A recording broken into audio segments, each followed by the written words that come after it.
Olá, meus amigos, tudo bem? Bem-vindos a mais um episódio do nosso Intríade nesta quarta-feira especial.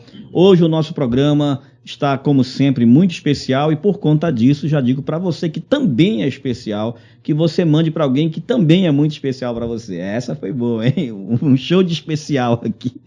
Então, olha, os nossos episódios, eles sempre têm a intenção de subsidiar as pessoas que nos acompanham sempre, com temas importantes nas mais diversas áreas da vida. Hoje, o nosso programa está teológico, está pastoral. Nós vamos conversar sobre santificação, um tema extremamente importante, desafiador. E para você, então, que gosta desses temas, é também um tema, de alguma forma, polêmico, porque tem vários olhares sobre a santificação, né? Então, não que a gente vai polemizar, porque não vamos fazer polêmica aqui, né? Mas é realmente uma forma de você poder, então, ter mais conhecimento sobre esse tema. E você mandar para muita gente, sabe aquele pessoal lá do seu condomínio, que você tem o grupo no WhatsApp, manda para eles. O grupo das tias, da família, né, do pessoal da igreja, enfim. E hoje eu recebo aqui com muita alegria, com muito prazer, o pastor Josuberti, que é um querido nosso, que a gente conheceu aí ano passado, tive o privilégio de conhecê-lo lá na Academia Evangélica de Letras do Pará, vamos falar sobre isso também, mas ele vem hoje para compartilhar com a gente um pouco da sua experiência, da sua história e falar com a gente sobre santificação. Ele é da Igreja Batista, né, lá da Sacramenta, é pastor da Igreja Batista da Sacramenta, é presidente da Convenção Batista do Pará. E ele me mandou aqui a história, só que ele mandou assim, não vou derrubar ele não, mas ele me mandou ainda agora. E é uma longa história, né? E a gente vai, ao longo do nosso episódio, conversando sobre essa história, porque ele vai contar um pouco disso, porque é assim que a gente começa. Pastor Josuberti, que prazer ter você aqui, bem-vindo. Você já veio aqui com os membros da diretoria da ELP e agora é o nosso face-to-face para esse papo aqui. Obrigado, pastor Ivaldo. Quero dar a graça e paz do Senhor a todos os nossos colaboradores, ouvintes, né? E para mim é uma honra estar aqui no seu programa. Uma bênção que é esse trabalho que o pastor desenvolve, juntamente com toda a sua maravilhosa equipe. E a Escola de Adoradores, com certeza, ela nasceu no coração de Deus. Sim, e veio direto para o seu. É verdade. E o Senhor, como esse grande servo do Senhor, juntamente com sua esposa, suas filhas, né? E toda essa equipe de trabalho, tem abençoado muitas igrejas. E eu tenho certeza que lá no céu o que não vai faltar é galardão. Opa! Não que o pastor tenha feito isso e esteja fazendo, sim, pensando nisso. Mas é cumprindo aquilo que Deus disse para Abraão, né? Ser tu uma bênção. Maravilha. Eu quero lhe dizer, pastor, o senhor é uma bênção. Poxa, que maravilha. E Deus continue usando, pastor. Que bênção. E é um privilégio, é um prazer, né? Eu sempre falo, quando eu lembro da ELPA, na Academia Evangélica de Letras do Pará, além de todas as atribuições da ELPA, de todas as bênçãos que vão decorrer desse projeto, uma delas eu destaco aqui, que foi essa possibilidade de a gente alargar as nossas tendas de amizades, né? Então, hoje nós podemos encontrar vários colegas, pastores que eu não conhecia de perto, só ouvia falar, ouvia pelas redes sociais, e agora a gente pode ter esse contato. E você é um desses que a gente tem se encontrado nas reuniões da diretoria da ELPA, né? E a gente vai poder, então, conversar como dois colegas, dois amigos, e especialmente, né, dois pastores que têm essa vivência com o povo de Deus, com a teologia, com a obra de Deus. Dito isto, a gente vai começar, eu sempre começo falando da história da pessoa, né? Como você... onde foi que aconteceu essa chamada para estudar teologia, para o pastorado, a vida com Cristo, onde isso começou, para depois a gente entrar no tema que é santificação. Pastor, eu tive a bênção de Deus, né, de nascer em um lar cristão, né? Meu sonho é que todos pudessem nascer em um lar cristão, né? Mas nem todos tiveram essa oportunidade, né, de ter pais e avós cristãos, né? E não apenas cristão no sentido somente da religiosidade, mas cristão de fato, que vivesse o Evangelho. Então, eu aprendi sobre Deus através dos meus avós e dos meus pais, né? E eu posso dizer que eles são referências espirituais para a minha vida, né? Mas a gente sabe que filhinho de peixe, né? É peixinho. É peixinho, mas de crente não, né? Então a gente tem que passar por uma experiência, né, de conversão, de regeneração, né, de novo nascimento, né?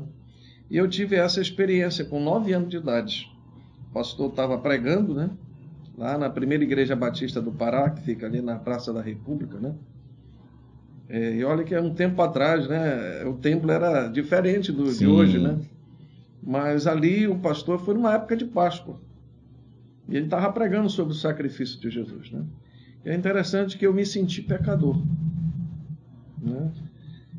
Mas o que eu poderia entender de pecado, né, uma vez que eu nasci em um lar cristão, né? Mas eu sabia que tinha atitudes que também não agradavam a Deus.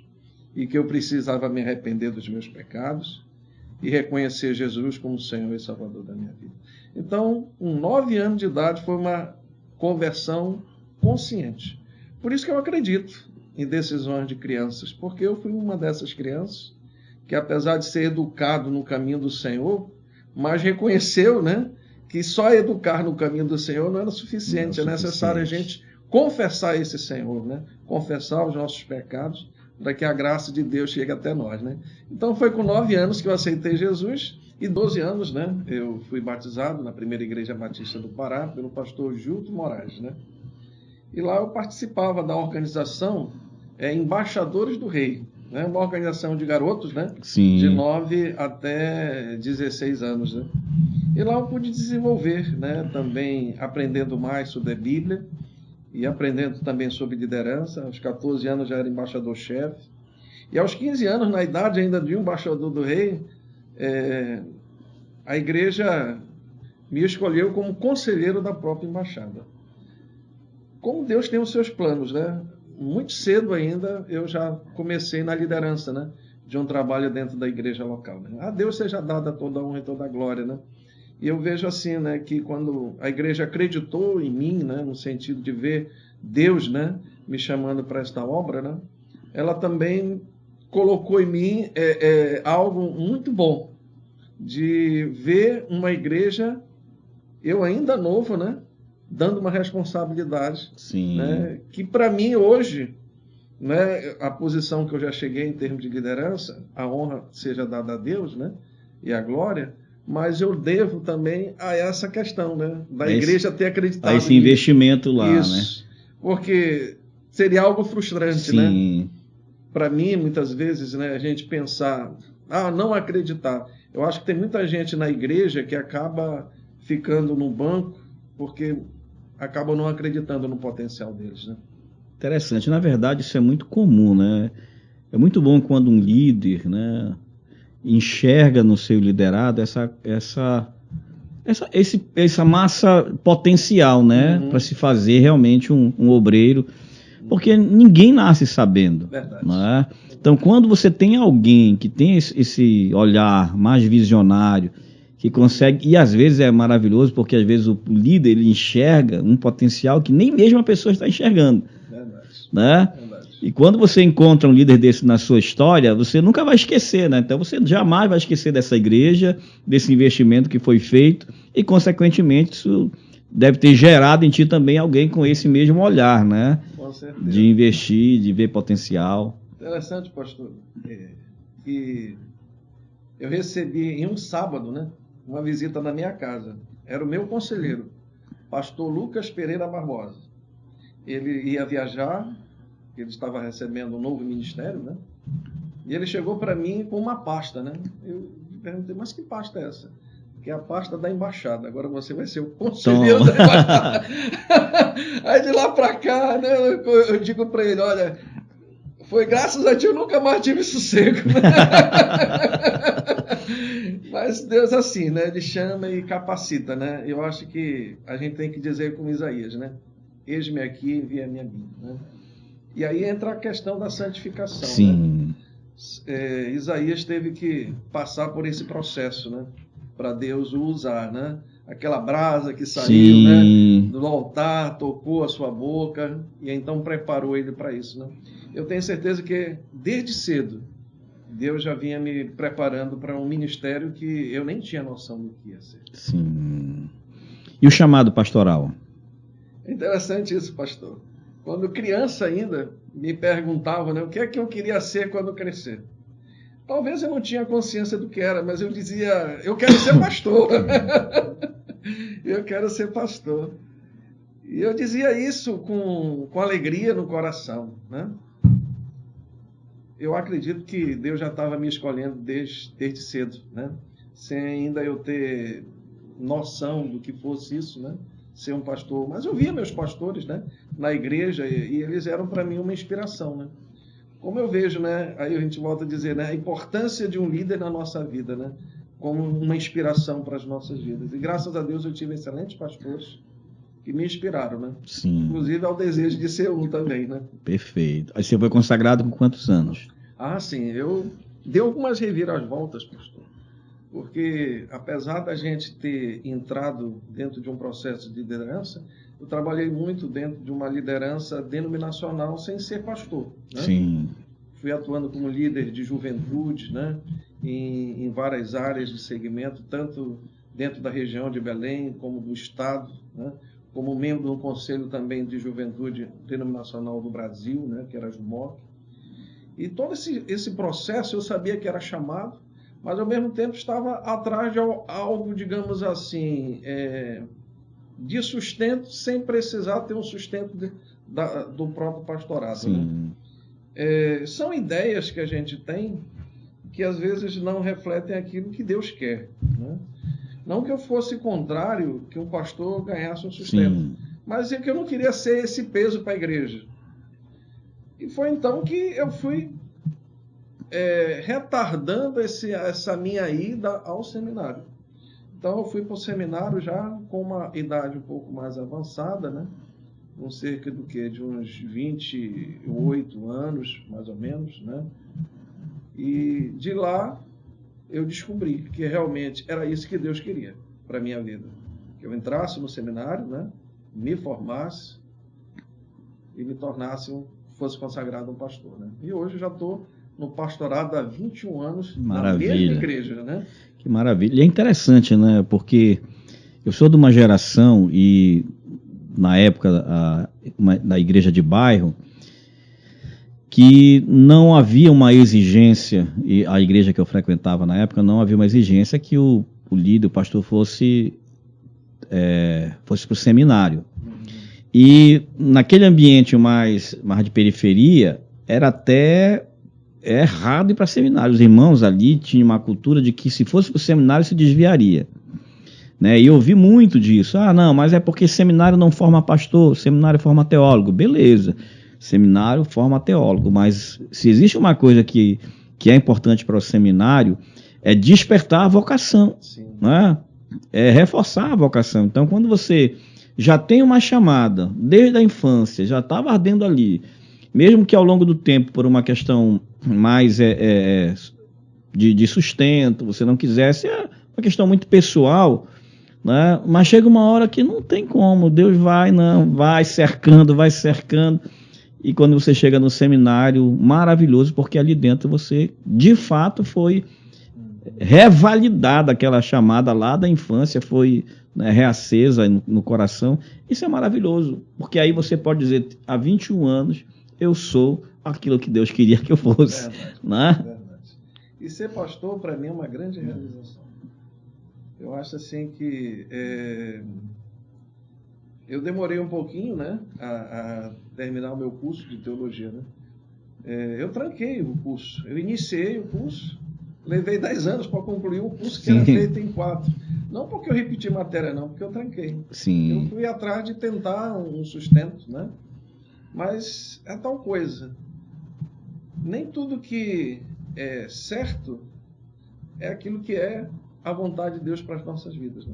Não é errado você ter um sustento, né? E ir para o ministério pastoral. Né? Não é errado isso. Bivocacionado. Mas não era isso que Deus queria. Deus queria que eu também vivesse do próprio ministério. Né?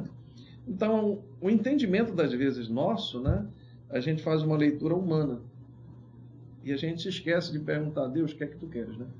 Então, eu vi esses anos, né, que eu fiquei com o curso trancado no seminário, né, com não uma perda no total, porque eu nunca fiquei parado, no sentido de trabalhar para Deus, né? Eu desenvolvi outras atividades sem ser pastor, né, como líder denominacional em várias áreas na minha denominação, né?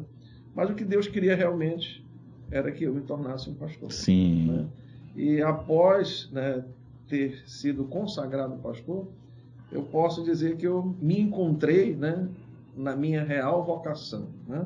Eu amo ser pastor. Né? Maravilha, que bom. Eu amo ser pastor. E pastorear ovelhas, eu nasci para isso, eu Sim. acho, sabe, pastor? E olha, não é qualquer um, porque a gente não escolhe ser pastor. Que não que seja fácil, né? Não é fácil. Né? E a gente não escolhe ser, é Deus que escolhe. E se alguém vai querer escolher isso, não vai conseguir. Porque o pastor falou, não é fácil. O primeiro passo para um pastor é aquilo que Pedro passou, né? É de fato amar a Deus, né? Se um pastor não ama a Deus, ele não vai conseguir ser pastor de jeito nenhum. Porque a aprovação é muito grande. Você lida com pessoas e cada pessoa é de um jeito, né? Vê Jesus com os 12, né? Sim. Cada um era de um jeito, né? Cada um tinha uma visão, né? E ser pastor é você trabalhar com os diferentes, né? Não só de dentro da igreja, mas com os de fora, porque você acaba pastoreando a vizinhança, perfeito, né? A com família, certeza. Né? E no lugar onde eu trabalho, né? As pessoas sabem que eu sou pastor e me convidam para atividades pastorais dentro do meu local de trabalho, que é um órgão público. Sim. Então, eu me sinto assim, realizado em ser pastor em todos os aspectos. Porque Deus tem me usado, né, em cada um deles, né? Porque, na verdade, mesmo que você não queira, vou usar uma expressão que é só para ilustrar, mesmo que você não saia dando carteirada onde você chega, que você é pastor, mas a tua vida, né, como você vive, é o pastorado aparecendo, e as pessoas, elas estão, mesmo que haja críticas, mas as pessoas, elas ainda acreditam, né? E especialmente quando tem alguém que reflete realmente ali a luz de Cristo, as pessoas vão atrás, né? E é interessante porque quando você falou de Pedro, né, tudo que ele passou, né, porque tem gente que pensa que para ser pastor tem que ser perfeito desde que nasceu, né? E não existe, né? A gente tem esses lapsos na vida da gente, como teve Pedro, mas que foi recuperado, que foi chamado, que foi fortalecido no amor, e aí veio essa tu me amas, né? Então, amar a Deus. E eu sempre falo, existe um autor que fala sobre ser empático ao coração de Deus, né? Porque quando você ama as suas ovelhas, você está sendo empático ao coração de Deus, porque aquelas ovelhas é dele. O amor que está ali sobre aquela igreja não é o teu amor, é o amor de Deus. O amor com que você ama aquela igreja tem que ser o amor empático de Deus, né? O teu amor empático ao coração de Deus. Mas vamos lá, porque quando o pastor começa a falar, eu vou acabar virando Faustão aqui, só eu pergunto e eu respondo. Vamos falar do tema agora, vamos, Sim, né? Vamos aí para compartilhar. Quando a gente pensa hoje nesse tema, santificação, a importância da santificação, tem muita gente que não quer ouvir sobre isso. Porque pensa a santificação como apenas um cumprimento de uma lista de regras e de normas. Então vamos partir daí, o que é a santificação? Santificação, né? A palavra santo, né? Aí a gente entra dentro de um cunho teológico. Sim. Né? É bom a gente aprender alguma coisa, né? Porque se a gente não aprender alguma coisa dentro da Bíblia, da teologia, né? A gente vai ficar sem referencial para falar, né? Então a palavra santo, ela significa separado, né? Ela significa também, né, aquela pessoa que é reta. Dentro dessa questão de retidão, né, ser santo, só tem um, que é Deus. Né? Mesmo que a gente se esforce em ser reto em tudo, a gente não vai conseguir. Então, ser santo, dentro desse outro contexto de ser separado, aí se aplica a nós, né? Sim. Porque nós fomos separados do pecado, né? Nós estávamos lá no lamaçal do pecado, na escuridão do pecado. Então Deus nos separou disso. E nos colocou separados agora para Deus. Né? Então, Depara, né? Depara. Então agora nós estamos aqui nesse processo, né? Separados para Deus, para viver para a glória de Deus, que é o propósito pelo qual Deus nos formou, né? Nos criou, né? Então, dentro disso, que é o caminho, né, da santificação, que é um processo, ele se inicia quando? No momento em que eu me arrependo dos meus pecados, deposito fé no sacrifício de Jesus lá na cruz do Calvário, então eu experimento o quê? A regeneração e a justificação ao mesmo tempo. Mas aí começa um outro processo, que é o processo da santificação, que vai até o dia da vinda do Senhor, ou a gente partir desta vida terrena, né? E é uma luta, como Paulo diz, porque o espírito, né, é forte, mas a carne é fraca. Nós ainda temos resquícios da velha natureza, e esses resquícios da velha natureza ainda querem aflorar, né? E a gente tem a nova natureza, o Espírito Santo dentro de nós, né? E aqui fica aquela angústia, né, que Paulo vivia, né? Aquilo que eu quero fazer não consigo, aquilo que eu devo fazer isso também não, né? Enfim, é algo que a gente precisa todo dia depender da graça de Deus. E é isso aí, pastor, que eu aprendi em todos esses meus anos de vida cristã. Sem a graça de Deus, a gente não consegue entrar nesse processo da santificação. Porque a legalidade nos leva a desistir. Sim. Porque o diabo fica nos acusando, né? Mas a Bíblia diz que se nós pecarmos, nós temos um advogado, né? E a gente experimenta da graça de Deus através do perdão, mediante um coração contrito e quebrantado, como diz Davi, né? Não desprezarás a Deus. Né? Então a confissão ajuda muito nesse processo da santificação. E aí entra, você falou uma coisa bem interessante, né? Quer dizer, além de tantas coisas que você está falando, é esse tempo, né? Esse caminho, essa jornada da salvação. Porque tem gente que acha que para ser salvo, começa com a santificação. Eu vou me santificar para ser salvo. Se eu for me santificar para ser salvo, eu vou anular o sacrifício de Jesus na cruz. Então, o primeiro passo, eu gosto de dizer isso para os meus alunos, que a gente não se santifica para ser salvo. A gente é salvo para se santificar. Perfeito, né? Perfeito. Então, o primeiro passo é a regeneração, a remissão. Fui remido pelo sangue do Cordeiro de Deus. Inclusive, eu uso o exemplo lá do tabernáculo de Moisés, né? A disposição das mobílias. Primeiro objeto que você encontra é o altar do sacrifício, representando a remissão. O segundo objeto, em linha direta, é a bacia de bronze, que é onde o sacerdote se purificava, representando santificação. Ou seja, alguém que está, às vezes, assistindo a gente, ouvindo a gente, eu vou me santificar, eu ainda não estou pronto para... Não, você não vai se santificar para ser salvo. Creia no sacrifício de Jesus, receba o perdão dos seus pecados, receba a regeneração, e aí que vai entrar o processo. E essa palavrinha aqui, ela é muito importante. É um processo. É um processo. Não é instantâneo. Não é como esse café que a gente acabou de fazer aqui, né? Que colocou, café. Aí já saiu pronto, maravilha. Não, é um processo. É o café feito lá pela... Né? Que tem que primeiro ser moído, né? Torrado, moído, depois vai para a água, vai... Santificação, ela é esse processo também, né? Ao longo do tempo, a gente vai sendo incomodado pelo Espírito Santo de Deus, né? Daquilo que... Aquele que mentia não minta mais, aquele que roubava não rouba mais, né? E de vez em quando dá uma vacilada, o Espírito Santo vem e trata conosco, e tudo isso banhado pela graça de Deus. Dessa sua fala, pastor, me vem à mente aquela expressão, né, que muitos dizem assim, eu não estou preparado ainda para me batizar. Sim. Né? Como se batizar fosse um compromisso. Batizar é uma ordenança. E quem se batiza é aqueles que já nasceram de novo. Aqueles que já renunciaram, né? Sim. O seu próprio eu, né? Estão dispostos a carregar a cruz a cada dia e seguir Jesus. Então, a gente não vai ser santo após o batismo. A gente é santo no momento em que a gente aceita Jesus como Senhor e Salvador. A regeneração e a justificação. Então, é ali que começa, né? Não começa com o batismo. Eu vou agora só servir Jesus depois que eu me batizar. Não, é desde o dia da conversão. Então, é isso aí, é um processo, né?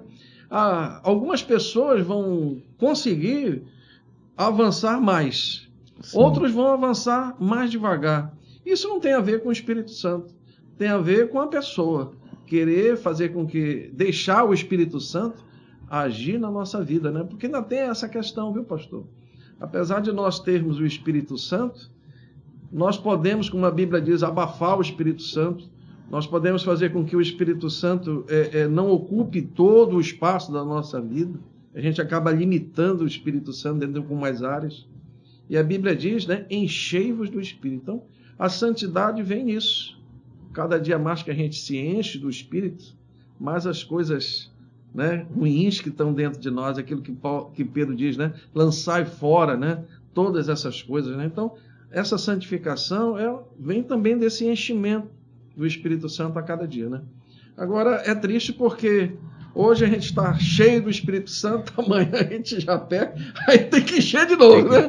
Então, esse encher é uma constância na nossa vida. Ninguém fica num dia cheio e vai permanecer, né? E só quando a gente chegar lá no céu, né? Que vai ser a glorificação, é o último estágio, né? Do processo, né? Da salvação, né? Então, é uma constância, né? Então, por isso que eu digo, né? Nós não somos melhores do que ninguém. Nós temos um compromisso com a perfeição. E a perfeição é Deus. E a santificação é o desafio de cada dia. Nós irmos em direção a essa perfeição que só em Cristo a gente consegue. E aí entra a beleza, né, da língua grega do Novo Testamento, em cima de Efésios 5,18, né? Quando Paulo diz, não vos embriagueis com vinho, no qual há dissolução, mas enchei-vos do Espírito. Não é instantâneo, não é como você pegar uma garrafa dessa e colocar, encher o copo, tá cheio. A língua grega dá aquele sentido de continuidade, né? É como se você encher significa ficar debaixo da torneira, secou, tá de novo, ide vos enchendo constantemente, né? Uma outra coisa interessante, eu gosto muito das línguas originais, né? Não sou um especialista, mas quando eu penso em santificação, em santo, na língua grega, que é o hagios, né? Do hagios, que é essa purificação, muito parecido com o kadosh lá do Velho Testamento, a ideia de santo no sentido de ser separado, de ser puro, de ser limpo. Eu lembro de uma ilustração muito, muito interessante do ourives que tira a pedra bruta lá da mina, joga dentro daquela panelinha chamada cadinho, né? Joga a pedra lá e manda o maçarico em cima e começa a se desprender daquela pedra, né? Os elementos de contaminação. Começa a ser separado. Isso. Né? Os elementos de contaminação ali, os metais menos nobres. E o fogo mesmo se encarrega de ir queimando, eliminando. Até que o ourives, ele olha para o fundo da panela, tipo essa letra grega aqui, que é o psi da psicologia, e ele vê apenas uma espécie de espelho líquido, né, de ouro lá, onde ele olha e ele vê o reflexo dele mesmo. Aí diz, agora sim, está puro, saiu. Então esse é o processo que a gente está dentro do cadinho de Deus, né? Dentro da panela de Deus, e Deus vem, né? O seu Espírito Santo vem, olha, esse metal aqui não é nobre, isso aqui é prostituição, bora queimar isso. Esse é o processo. Quando ele começa a olhar para a gente, começa a enxergar o reflexo dele em nós, está chegando lá. Na hora da glorificação vai ficar tudo bem. E dentro desse processo, pastor, que o senhor, né, exemplificou aí do fogo, né? Vamos ver a nossa vida, né? Como Deus colocando, né, esse maçarico santo em cima de nós. Realmente vai incomodar. Incomoda. Vai doer. Mas tudo é para curar. Tudo é para restaurar, né? Então é isso. A gente tem que permitir o agir do Espírito Santo na nossa vida, né? Quando a Bíblia fala, né, que é Deus que opera em nós tanto querer como efetuar, isso Ele quer fazer, mas Ele quer essa parceria com a gente, né? É o nosso Espírito com o Espírito Santo de Deus, trabalhando junto, perfeito, numa obra de santificação. E a gente sabe que muitas coisas, né, como, por exemplo, a falta de perdão que impede a santidade, impede as nossas orações, né, precisa existir. E Deus faz lembrar, né, de certas coisas, né, e que a gente diz, eu tenho que ir lá fazer aquele pedido de perdão. Ou seja, é algo que incomoda a gente, mas que restaura. Sim. Então, sem santificação, sem esse processo, né, digamos assim, dolorido para a carne, né, mas para o espírito muita alegria, muita felicidade, né? Realmente é impossível, né? Então ninguém tem como avançar na vida espiritual sem malhar espiritualmente, né? Essa é a expressão, tem que malhar bastante, tem que malhar. Né? Tem que malhar bastante para a gente poder avançar na vida cristã, né? Como Deus disse, né? A cada dia, de fé em fé, né? É um processo que vai levar a vida toda. E quanto mais a gente permite Deus agir, mais rápido ainda esse processo vai acontecer. Perfeito. É interessante, né, a ideia dessa parceria com Deus, né? Porque quando você tem a concepção de que a santificação depende só de Deus, você entra para o pieguismo, né? Quando você tem a ideia de que a santificação depende só de você, você entra para o legalismo. Quando você faz essa conjunção, né, depende de mim, da minha entrega, do meu esforço e da presença, claro, do auxílio direto do Espírito de Deus. Aí entra no legítimo processo de santificação, porque nós não temos ferramentas próprias para santificação. Verdade. Porque a nossa inclinação não é para santificação, né? E por falar em ferramentas, imagine então que uma pessoa agora se converteu, aceitou a Jesus como Salvador, foi regenerado, recebeu perdão, a remissão, está ali, sou salvo, agora eu quero entrar no processo de santificação. O que é que essa pessoa precisa fazer? Do que ela precisa para continuar esse processo? Pastor, é interessante. A gente vê hoje os temas, né, em nossas igrejas que chegam a ser um desafio para nós, né? Hoje chamam igrejas da inclusão, né? Sim. Aí a gente entra naquelas questões mais difíceis, né? Porque existem vários grupos, né? Mas o que é ser incluído em Deus, né? Deus é luz e nele não há treva nenhuma. Deus é pura santidade. Então, é nós que temos que passar pelo processo de mudança. Agora, cada igreja, ela tem que entender que a pessoa, ela precisa ser vista como uma pessoa que está em transformação. Quando chega alguém que veio com uma carga de pecado muito grande sobre si e chega na igreja, os irmãos da igreja, a liderança da igreja, né, tem que entender que ele está passando por um processo ainda. E tem alguns irmãos que vão estranhar, não vão querer falar com fulano, Sim. com Beltrano, né, diante daquilo que ele está aparentando ser. Isso é uma discriminação que não agrada a Deus. Deus não faz acepção de pessoas, né? Deus disse, pode vocês venham a mim como vocês estão. Agora vocês não vão ficar como vocês vieram, né? Então passa por um crivo, mas é um processo. Não, né? É instantâneo. Não é instantâneo. Então a igreja precisa ter uma compreensão disso, né? A igreja aceita o pecador, mas não aceita o pecado, né? Então nesse processo a gente tem que entender que ser santo, buscar a santificação, é abandonar o pecado. E isso vai ser um processo que cada um de nós, né, vai viver dentro da sua realidade, porque eu, como eu falei, né, eu vim de um lar cristão, né? Digamos, a minha carga de pecado era grande, mas menor do que muitos que estavam no mundão, né? Quem está no mundão vem com uma carga sobrenatural, né, de pecado, né? Então, para fazer uma mudança dessa, né, é gradativa, né? Então, a igreja precisa compreender isso, né? E aí entra esse ponto, né? Que o referencial sempre vai ser Jesus, né? A Bíblia diz, né? Crescer até chegar à estatura de varão perfeito, Sim. né?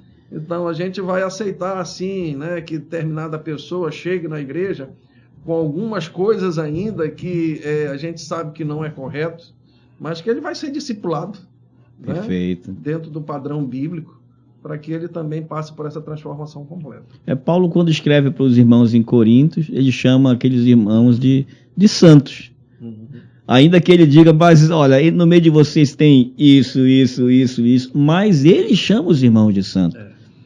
Porque não existe um santo no sentido da plenitude. Ele é santo no sentido, pronto, ele não peca mais, não. É justamente essa ideia do processo, né? Então, uma pessoa vem à igreja, foi convencida por Deus de que ele necessita dessa graça, desse perdão, né, da salvação. Mas ele não vai conseguir mudar de uma hora para outra. É um processo, né? Primeiro, eu penso sempre assim, existe uma questão de fora para dentro, de dentro para fora. De fora para dentro, o que vem é a informação. Então você começa a ensinar com a palavra. É de fora para dentro. Você está trazendo aqui. Só que as pessoas elas querem transformar as pessoas de fora para dentro e não informar primeiro as pessoas de fora para dentro.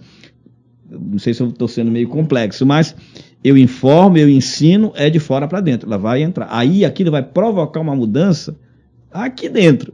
E aí depois vem a mudança de dentro para fora, né? Porque vai aparecer. E aí entra a questão do discipulado, do acompanhamento, dos ensinos. E aí entra o que é, assim, talvez um dos grandes elementos, ou principal elemento, que é, com certeza, agente da santificação, que é a palavra de Deus. Como é que você vai se santificar? Porque se a gente disser, o Espírito Santo vai te ajudar a você se santificar. Beleza. Mas como é que ele vai me ajudar? Vai só chegar de manhã, e vai fazer um estalo, vai ficar santo? Não. Nesse processo tem que entrar a palavra. Tem. E é dentro desse processo, pastor, que a gente viu o chamado de Moisés, né? Naquela sarça ardente, né? Deus chamou Moisés para perto dele, né? Mas ao chegar perto, ele disse, Moisés, tu tem que ficar até ali. Para você avançar, tu tem que entrar no processo de santificação. Tira a sandália dos teus pés. Ou seja, não dá para se aproximar de Deus sem a gente largar coisas, né, que não é do agrado do Senhor, né? E quem vai nos dizer o que precisa largar? Deus, a palavra de Deus, né? Então, não tem como buscar santidade sem entender e estudar a Bíblia, né? E essa é a nossa responsabilidade como pastores, né? De poder ensinar a palavra para as pessoas, as sãs doutrinas, né? Para mostrar para as pessoas que o padrão de santidade é Deus, né? Que até nós mesmos, pastores, né? De vez em quando falhamos em algumas coisas, né? E que a gente não pode se mostrar como referencial. Sim, naquilo que eu imito Deus, aquilo que é as palavras de Paulo, né? Naquilo que eu imito Deus, sede de meus imitadores, né? Então, mas sempre Deus será o referencial, né? De santidade, né? E que coisa bonita, né? Porque ao mesmo tempo tira um peso das nossas costas, né?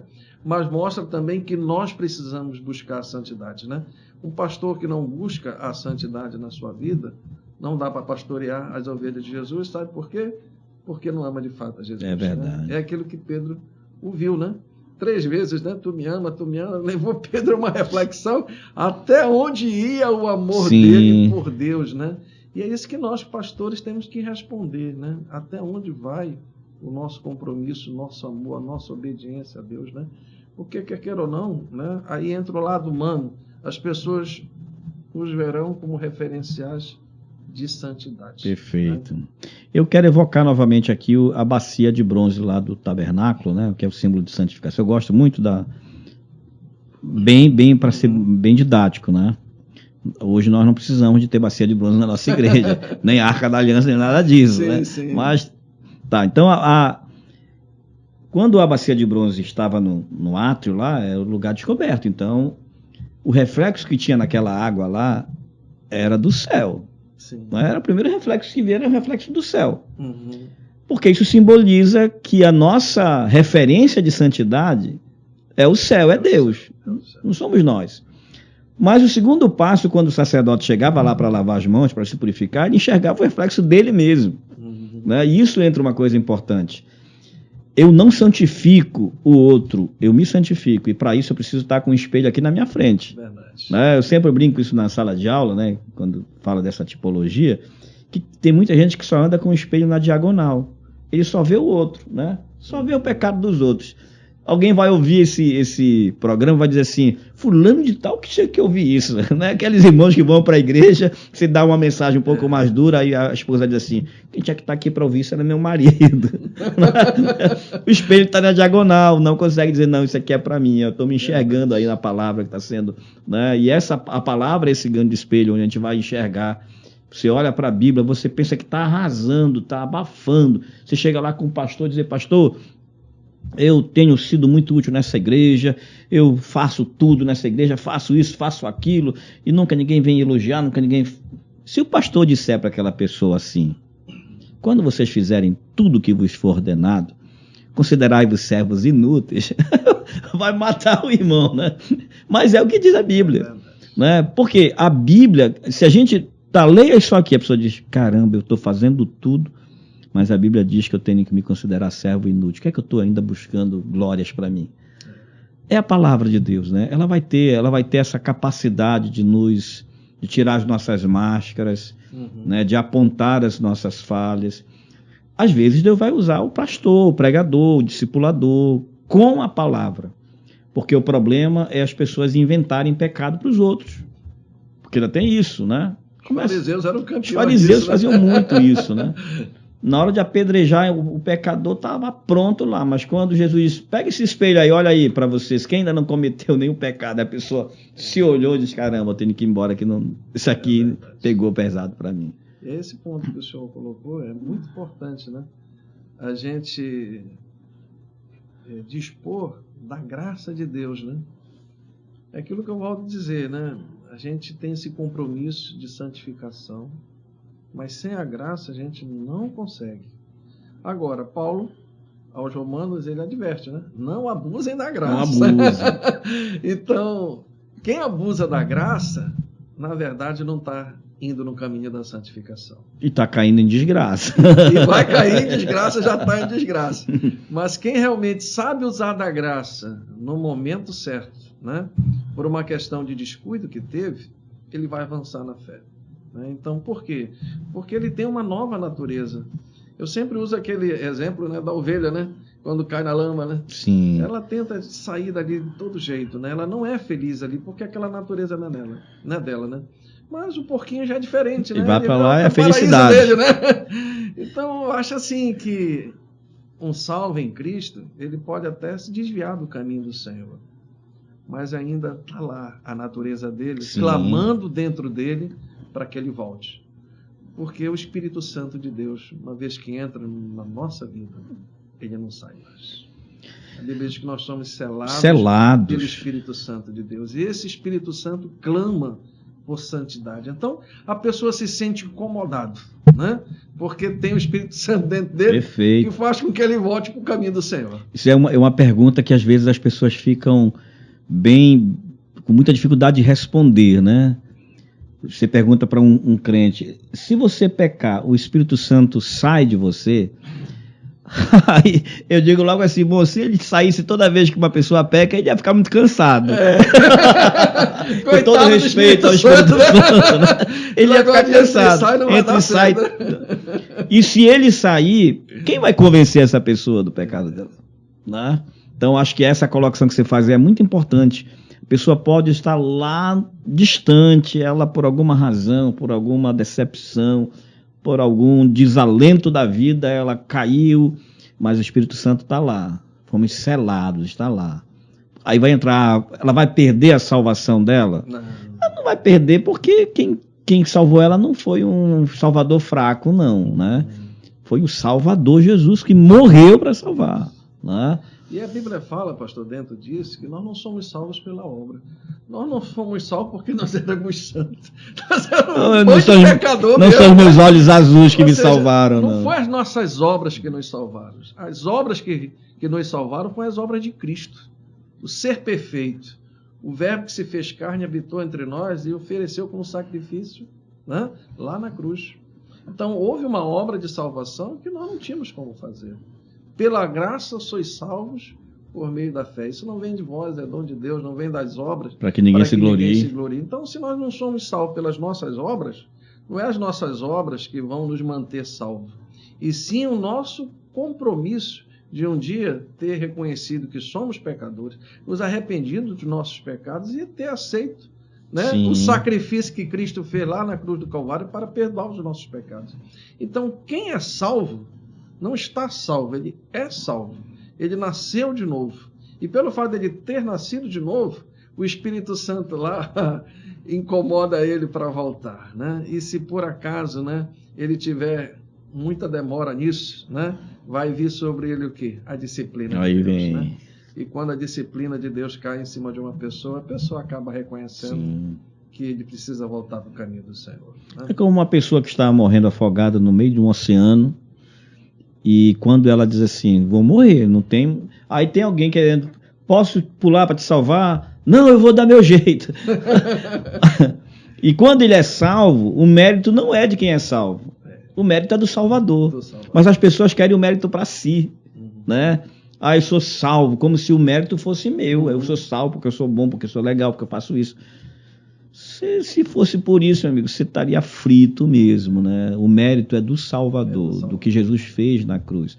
E existe uma coisa que eu acho muito linda, que eu sempre ouvi isso desde da minha infância com Cristo, no caso, que a gente aceita Jesus como nosso único e suficiente Salvador.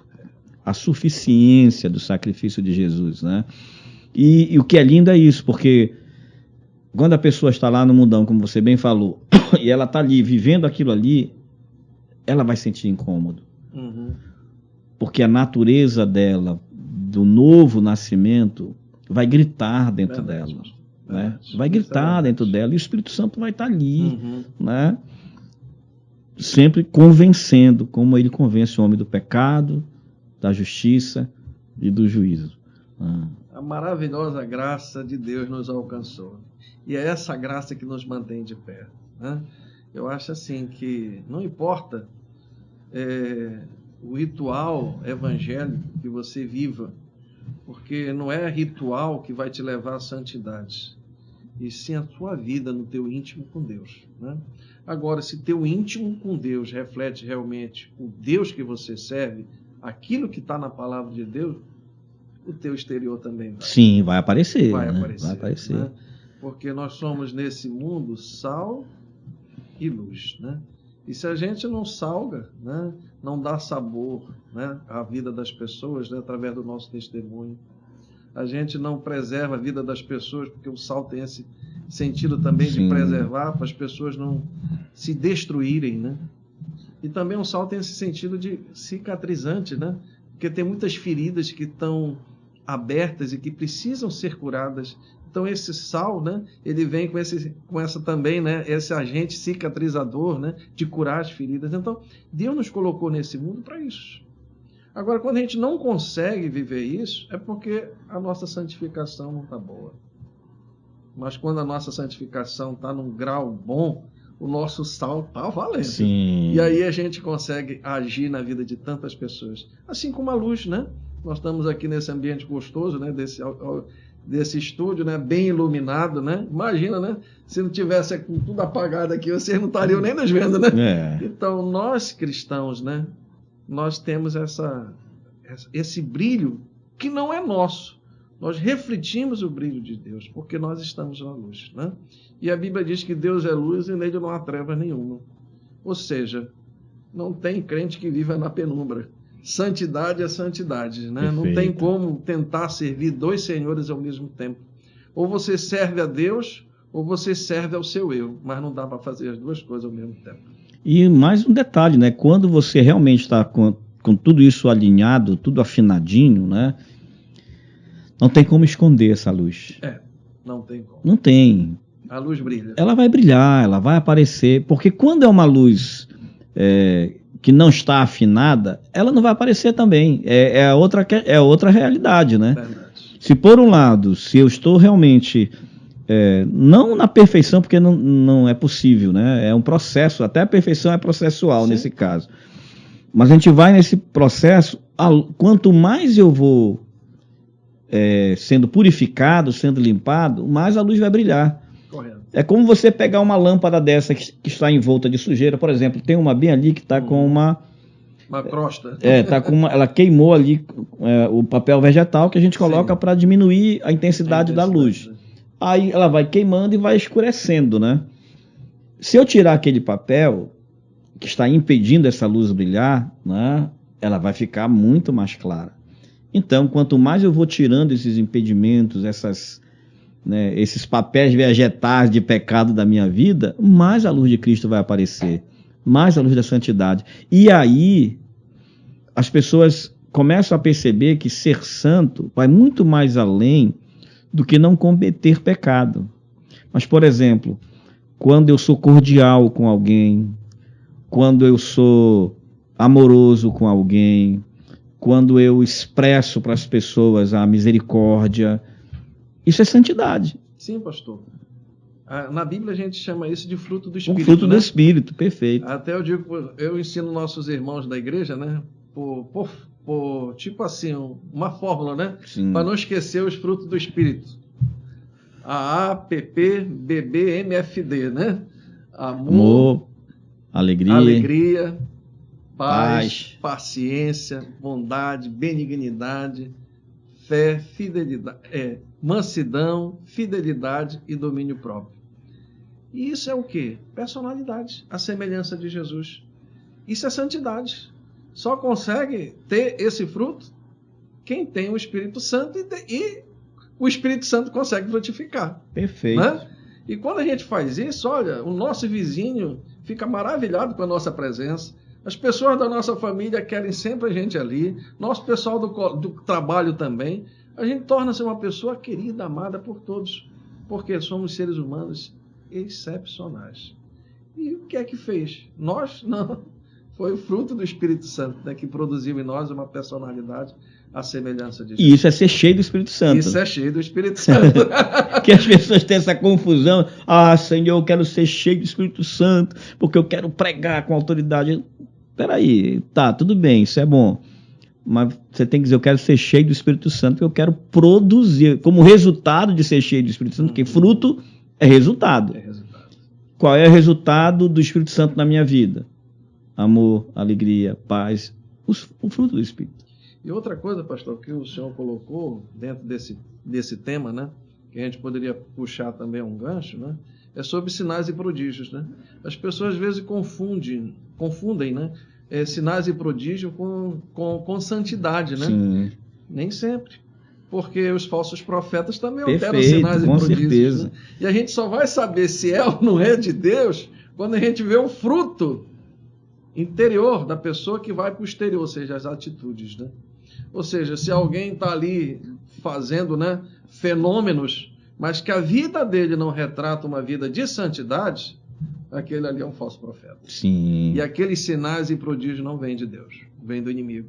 E tem enganado muita gente. E a Bíblia diz que nessa época finais, né, viriam, né, os falsos profetas e enganariam a muitos. E estão aí espalhados por todo mundo. Com né? certeza. Muitos seguidores, né, achando que esses fenômenos, né, que têm atraído multidões, né, estão levando à santidade que nada. Estão levando ao engano. Realmente é necessário a gente ver santidade através da vida, de atitudes. Na verdade, pastor Josuberto, o que a gente vê hoje é a ausência. Eu não vou generalizar, porque qualquer generalização ela é desonesta. Mas existe num percentual muito alto hoje na igreja evangélica. Eu vou falar do nosso métier, uma ausência do ensino da palavra. Do discipulado autêntico, verdadeiro, né, do ensino da palavra, até por conta, isso aqui é maravilhoso, poder, né, ter um programa na internet, poder se viralizar, quem não quer ter um viral aí, né, quem não quer, beleza. Agora, quando você viraliza com uma heresia, quando você viraliza com um ensino mal elaborado, quando você coloca um produto se dizendo cristão, se dizendo, né, para abençoar, e aquilo está carregado de veneno, mais pessoas vão ser contaminadas. Né? Só que eu não posso também ficar criticando só isso, se eu não também desafiar esse povo a buscar. Correto. Né? Eu acho que isso é importante, porque senão vira o que a internet, a linguagem internetês chama de haters, né? Eu vou ser um hater de alguém que está, ainda que eu esteja querendo denunciar um ensino esdrúxulo, mas se eu não tiver uma proposta diferente, não adianta, eu vou só apenas ser um hater daquela pessoa. Sim. Pastor, tem um versículo na Bíblia muito interessante, né?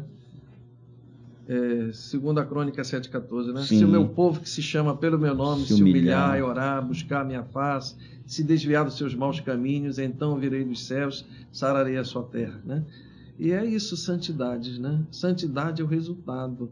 Os fenômenos sobrenaturais acontecem, sim, eu acredito. Sim. Acredito em milagre, acredito em manifestações do poder de Deus, mas sem santidade são outras manifestações. Sim. Então, por isso que eu vejo, né, a igreja, os pastores, os líderes, têm que voltar à palavra.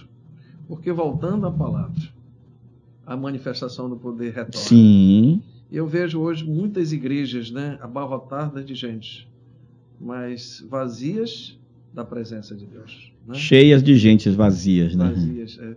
Então, quando a gente busca realmente a Deus, né, e a sua palavra, como o pastor colocou, a manifestação de Deus acontece e ninguém segura. Perfeito. A gente não tem como engessar Deus. Então não tem como dizer, Deus, tu vai agir dessa forma. Não, Deus age da forma que Ele quer. Porque Ele é Deus, Ele é soberano. Então não cabe a mim dizer como Deus vai agir.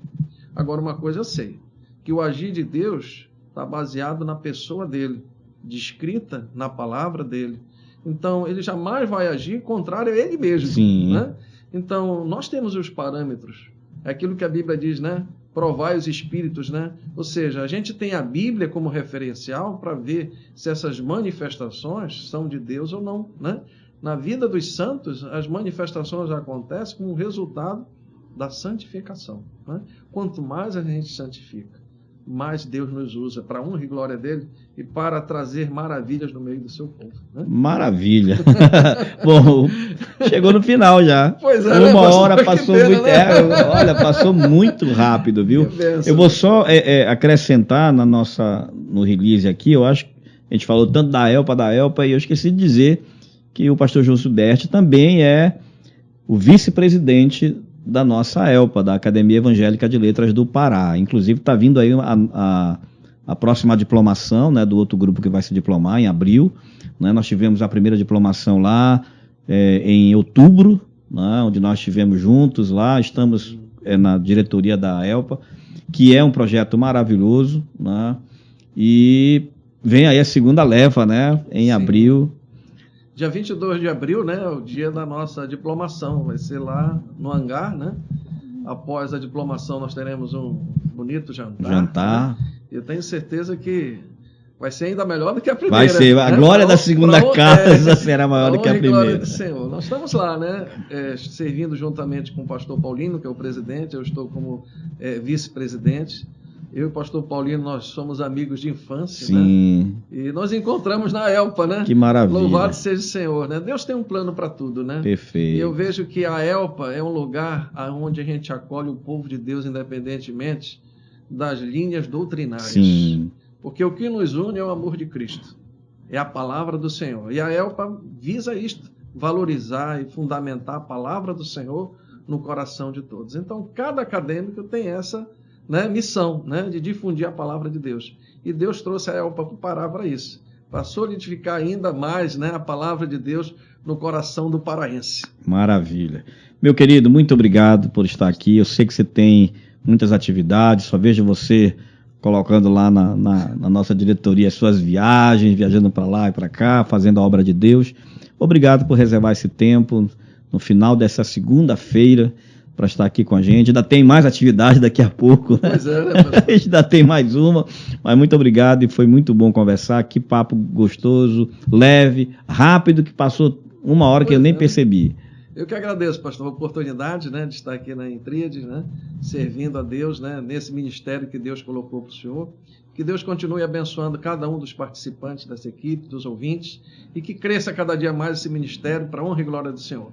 Conte aí com nossas orações, com o nosso apoio naquilo que precisar, pastor. Maravilha. Então é isso, gente. Chegamos ao final de mais um episódio do nosso Intríade. Compartilha com muita gente. É um tema importante, atual, relevante, que dá para você compartilhar com qualquer pessoa sem medo de errar, que estará compartilhando um conteúdo muito bom, tá bom? Deus abençoe e até o próximo, se Deus quiser.